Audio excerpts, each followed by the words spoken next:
everyone, welcome back to the channel. In today's video, we're diving into Girls Frontline to Exilium, but not the long-winded lore dump. No, we're going for a fast, streamlined summary of each chapter, so you don't have to skip through hours of dialogue to understand what's going on. So, sit tight, because I'm about to explain everything you need to know in the simplest way possible. Here is a summary of Chapter 4, Reverse Matrix. You and Helena head to your destination to deliver her. You tell Helena in simple terms that you are both on a spy mission to help her cooperate. However, Helena is very much captivated by the sights of the city called OD01. The intercontinental railway tracks are elevated almost to the same height as the fixed quarantine. The temporary stop is on the platform which connects at an angle. You both walk along the cargo passage to the station as Helena halts and points towards Odessa. You follow her finger to see a building complex that has cars moving within it. You arrive at the entry point between the platforms and the waiting area with a long queue. You take in the situation and scan for your surroundings, but don't see your waiting party that was supposed to help you get past security. As you reach security, they give you a hard time after seeing that your ID tickets have the wrong destination. Your tickets are supposed to be for Usatove, Odessa, and according to Railway Transport Enforcement Protocol, you cannot disembark halfway to your destination. Security urges you to return back to your coach before your train departs. You try to play dumb and try to trick the officer into taking pity on you. However, he decides to call backup instead. As things are getting out of hand, you almost make a run for it when a T-Doll named UMP9 comes in. The T-Doll tells security that you are an honored guest and that she's responsible for the mistake on the tickets. The security guard lets you go and you follow UMP9 through the gates. A few minutes later, UMP9 and you ride the elevator to the bottom of Satellite City. UMP9 catches up with you and says that you haven't changed much in the past 10 years. You notice that the scar that she used to have is no longer there. She tells you it's because her new name is Lena. Lena tells you that another T-Doll named Leva had given her the name when she ran into some trouble and changed into a new body. You ask how the rest of her unit, Team 404, is doing. Lena says that a lot has happened and that everyone has changed. She mentions that she's jealous that your life seems very interesting with Helena around. You tell her that Groza and the others are in the green zone near Odessa, and they'll come to rescue when something goes wrong on your end. Lena says that if you want to contact them, to make sure that you use the special encrypted channel that she set up. She sends you the comms channel number and key code, and you send it to Groza. Lena shows Helena around the city as you make your way to the desired location. Helena really likes the stores that specialize in doll modifications, because it reminds her of the lab she used to be in. Lulled by the conversation droning on in the back, you recall what happened after the battle all those years ago. Some said their farewells and left on their own accord, while others did not get to make that choice themselves. You remember leaving everything behind, and begin to regret it a little. You end up brushing against someone familiar, but when you turn around to see who it was, they're gone. The only ones within view are Lena and Helena. You realize that the city has really poor reception besides being a satellite city. However, Lena explains that this was one of the first cities built, and in order to increase the available land, they dug deeper and lowered the bottom of the mining pit that they're on top of. So the signal is worse due to them being below ground level. On the third floor to the door on the left, the building you're supposed to enter is there. Lena leaves you and Helena and stays outside to scout. You grab Helena and head inside the building. After breaking down the door and heading into the designated spot, you meet face to face with a familiar face, a human young lady named Kina. In the original Girls Frontline, Kina was the logistics officer of the Area S09 Griffin Outpost in 2062, and the commander, a new J&K recruit at the time, was placed in charge of the sector. When the URNC forcibly downsized Griffin and Kruger in the late 2064, the commander suddenly left the company to escape the URNC's control, and didn't ask Kina to join them, as to not endanger her. Also dissatisfied with J&K's new condition, Kina left the company and joined the URNC's Non-Military Forces Administration along with Kruger. By 2074, Kina had become a senior counselor of the agency. Along with Hellion, she helped the former Griffin dolls who remained in the green and white zones, and she secretly continued to monitor your activities, but neither of you had the courage to make contact again after your sudden separation. Kina continued to work with Dandelion as a free agent, as well as with the members of HIDE, or HIDE, 404. Kina is not the same cheerful and energetic girl she was 10 years ago. There's not even a hint of emotion in her voice anymore. She continues and controls the biggest organization of collective businesses with military experience or capabilities. You ask her if she's in trouble, and she tells you to start by addressing her as Kalina and not Kalin anymore, which was the nickname you gave her in the past. You follow Helena to the sofa and sit down next to her across from Kalin. You introduce Helena to Kalina as the cargo that was made to be delivered to her. Kalina tells Helena that she can call her Kalin, and asks if she developed any side effects from being exposed to the collapse storm in a yellow zone with no protective gear. Helena says that there's no problem and that she was only sleepy. You tell her that she can rest on the couch while you and Kalina talk. You tell Kalina that Helena is most likely a fully immune human girl. Kalina says that she would like to run more tests on her to be completely sure. Turns out Kalina didn't even know what the cargo was going to be, or that it was going to be a human girl. Kalina tells you that someone actually commissioned her to commission you to get the box, and that not much is known about the real client. Kalina tells you that Sexton's involved, the T-doll that was with the strange guy with the pink hair, was a surprise. Kalina admits that she's the person who sent you the request to take on the commission to begin with, and keyed in your handprint. She also says that Sexton is a doll that is very advanced, and she would try to dig up more information on her to better combat her. Seeing how much Kalina has changed, you get emotional over how her cheerful personality is now somber and emotionless. A man calms Kalina by the name of Alex, who tells Kalina that intruders are heading their way, but that they can run diagnostics on Helena. Helena is still very sleepy and not feeling well, but you urge her to wake up and go to Alex for examinations.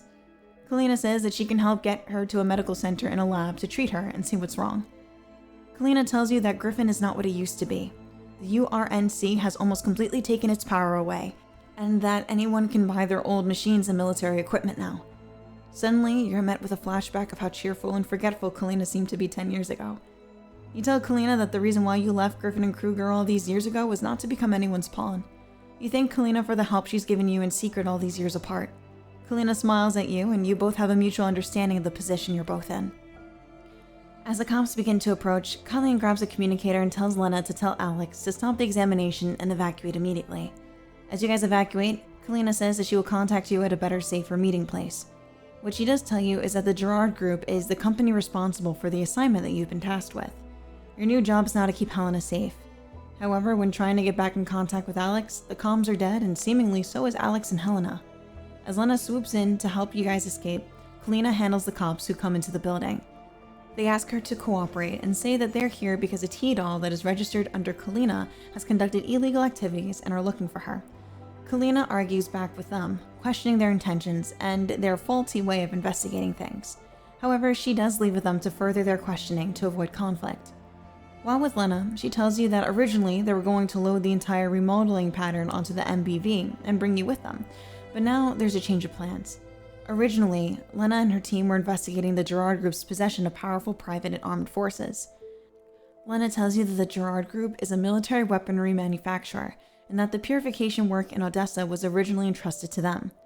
Now Lena and Kalina want to know what their connection is with Helena, and are trying to understand what their intentions are. Lena apologizes for not responding quicker because of her own excitement on your arrival.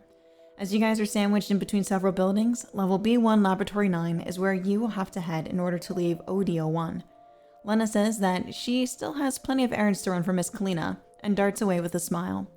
The building is silent and nothing seems out of the ordinary. Keeping close to the wall, you slip quietly into the corridor. As you enter a room, a gun is pressed to the back of your head. Turns out, it's just Colfine giving you a hard time. Groza said that she couldn't stop her from pulling the prank on you. Turns out the gun was just a rolled up piece of newspaper. Looking at your dolls, you see that they're covered in green collapse fluid from the E-lids they eliminated at the sewers. As you guys look around the area, you see that you're in the remolding patterning lab.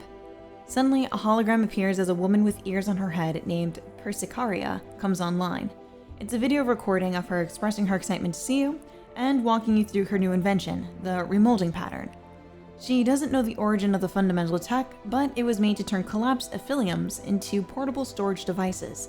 You take a look at the new items that Groza and your team are spawning, as Persicaria says that she's made improvements to the tech and adapted it for second-gen dolls so that the collapsed crystals can power the dolls.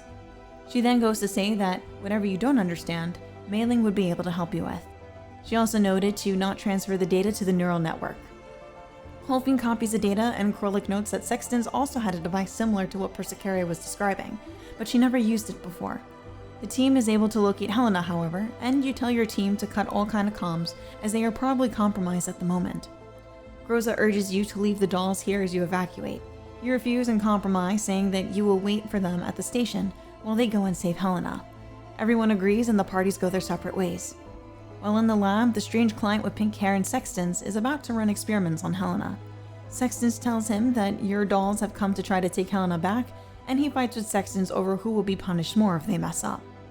Sextants tells the client that Darcher has been assigned to this location, and she is more than capable of making sure your dolls are eliminated. Darcher and Sextants are 3rd-gen dolls, which are a lot more dangerous and advanced in comparison to the dolls on your team. As night falls, your team is about to save Helena and escape. However, a news broadcast is played alerting the citizens of dangerous T-dolls that have been labeled as bandits attacking civilian residential buildings. On it, an image of Groza in particular is on the buildings and news stations. In another building, the client and Sextants have a conversation with how they lost Helena to your team. Sextants argues with the client over who is in charge of who, and it gets heated. Sextants tells the client that an entity known as It has put the client in charge, and to not forget that. Sextants leaves and calls Darcher, the leader of the horoscope program Frontline Elimination Squad, and gives her the location of your team of T-dolls. Your team ends up being pursued, and Colfian is driving a car for the first time in an effort to have the rest of the team worry about shooting. The city is unusually designed, almost like a maze, and it's very difficult for them to not move around in circles or meet dead ends. Back in another building, Kalina is on the phone with the chief of Odessa. He tells her that there was a forged ID created by the doll Lena, and Kalina argues that the information is impossible. Trying to keep her impatience in check, she turns back to focusing on the conversation. The chief tells her that she is not able to help her. As the communication is severed, a holocall of Sextants interrupts them. Sextant tells the commander that a present will be sent to her shortly. Just then, the police break down her office door and come to arrest her for her crimes. But just in the nick of time, one of the guards malfunction before the head officer can shoot. A helicopter shines a bright light and begins taking fire on the officers as Kalina ducks for cover. Lena drops from the helicopter and rescues Kalina, apologizing for the late rescue. As they leave, Leva is inside the helicopter and 3 of them catch up. Leva tells Kalina that they found Alex, but he was killed by the time they got there. Kalina tells her to take care of the protocol of notifying his family and burial plans. Turns out their whole communication system has been compromised, and they shouldn't use any communication devices for now. In the meantime, you knock out a passenger and swap clothes with them, as an explosion erupts in the distance. However, all the citizens treat this like a normal occurrence. Suddenly, you get a call from Kalina that tells you that Lena is on her way with a few new IDs and tickets to send you to Kyiv, where you guys will meet. You tell Kalina that there's still a problem. There's a citywide lockdown, but your T-dolls aren't with you yet. Kalina said she contacted Dandelion to try to get you out of the situation, but it's going to take some time. All you can do for now is wait. So, there you have it, a quick and simple summary of the 4th chapter, Reverse Matrix. The game definitely has a lot of dialogue, and while it can feel like a lot at times, the story is truly rich with detail if you break it down. If you find this video helpful, don't forget to leave a like and subscribe for more streamlined summaries and updates on Girls Frontline 2 Exilium. And hey, if you want me to dive deeper into any specific chapter or part of the story, just let me know in the comments below. Thank you so much for watching.